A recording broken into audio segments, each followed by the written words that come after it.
guys, how you doing? What a gorgeous morning. Anyway, yeah, workout done, so feeling good. This rant this morning is more of a personal rant.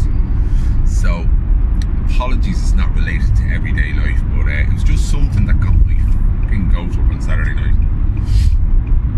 Anybody that knows me knows I work my arse off, right, between training, working, singing, family, everything. I just work my arse off, I just do. Probably since I got the kidney, 12 years this year, and I just can't sit still. I always need to be doing something. It doesn't matter whether it's, doing a new college course or, just learning a new skill in general. Anyway, I wouldn't have it any other way. But I've had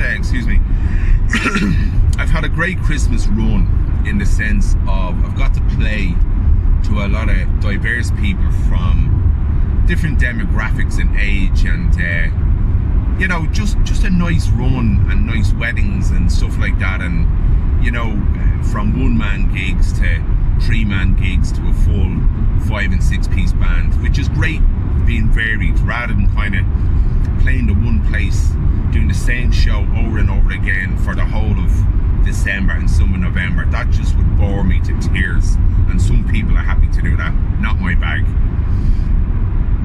But Saturday night, did a gig in the Carnegie Court.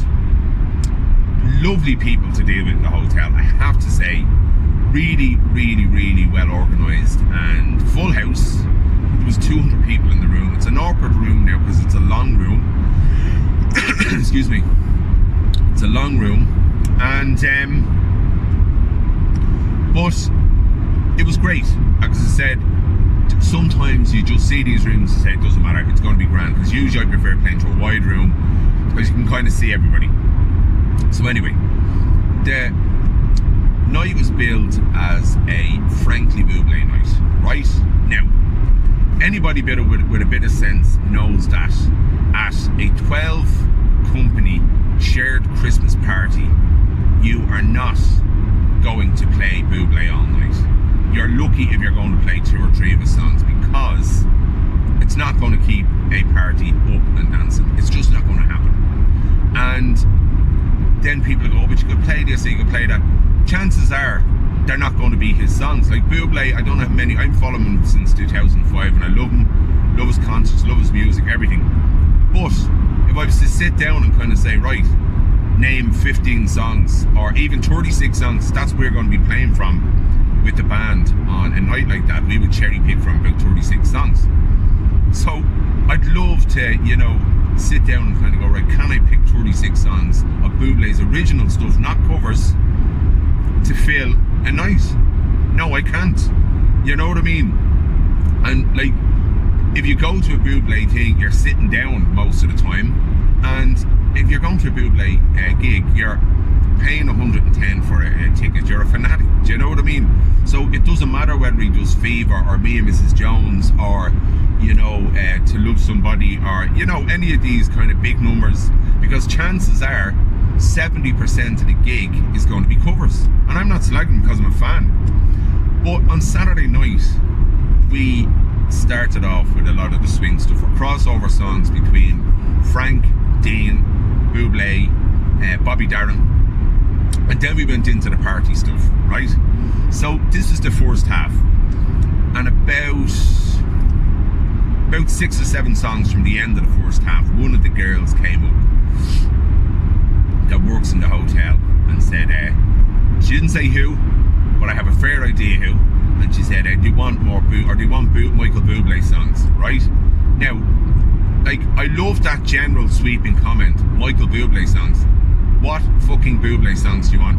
What did they want me to crack into? It's beginning to look a lot like Christmas. This is what got my goat up on Saturday night was. This is after it. I enjoyed the gig, and I will stress that the floor was never empty the whole night. Never.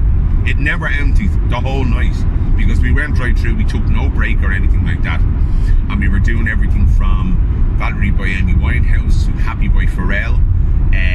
What else did we do? Mark did a few numbers. Joe Dolan, fucking all the party numbers. Then we went into like the likes of Amarillo, Love Is in the Air, Proud Mary, Christmas songs. Just like we put everything. And for the last 6 or 7 songs of the night, the whole crowd was singing back to us. Sweet Caroline, the actual whole room were singing back to the band, which is probably one of the most fantastic feelings in the world when someone's doing that. Then we finished off with Fairy Tale in New York. We did Merry Christmas Everybody by Shakin' Stevens before that. As I said, the floor was never empty. Now, from a promoter's point of view, from a hotel's point of view, that's a win-win, because you're after putting 200 people in that room, you're after keeping the crowd entertained the whole night, right? So we got Fidelma, I'm going to call her, right? This one, I remember her dancing up with a mate of hers. Now, from what I could see, she wasn't with a company. I think it was her mate, and it seemed to be the 2 boyfriends, from what I could see, right?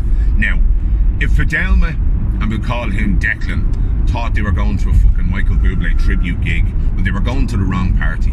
Because if you want a Michael Bublé tribute gig, absolutely no problem. But we'll be doing it in a hotel, or we'll be doing, or not in a hotel, but we'll be doing it in a different setting, that you're not expecting people that are going to be paying €50 a ticket to get up and have a dance. You're going to have people who are going to sit and listen to, you know, Fever, you know, Haven't Met You Yet, you know, Me and Mrs. Jones, that are going to sit down and enjoy a Bublé tribute gig. But you're never going to have a Bublé tribute gig at a Christmas party. It's just not going to happen, guys, you know. And as I said, we did a few of the numbers, we did a few swing numbers, but we had to move on to the dancey stuff. But this one came up to the band at the end of the night, and she took a picture of my pop-up and did this when she took it, and went back, and I could see her posting stuff on her phone. I copped this, I could see where she was sitting, and I just clocked her, and I could see her ranting and raving to her mate, and I'm guaranteeing it was negative press. Now, I'm going to be honest, I've got nothing but positive press on this Christmas run, and 95% of the time, listen, you can get constructive criticism at times, and you have to take it. You can't be a prick. You have to take constructive criticism from people. But the one thing about the act, frankly, Bublé, has always been, and always sold it, is the fact is that I can get people up to dance and keep them up dancing, and people walk away from a Frankly Bublé night and enjoy themselves. And you know, that's what I want from people. If you want to see a proper Bublé tribute, well, then you're going to sit down with your glass of wine and your meal, and you might get up to dance. Do you know what I mean? Because the majority of a Bublé set will be mid to slow. Then you'll have your fast ones at the end. Like, if this is what I have to say is, as I said, I'm following them since 2005, so I know what the fuck I'm talking about here.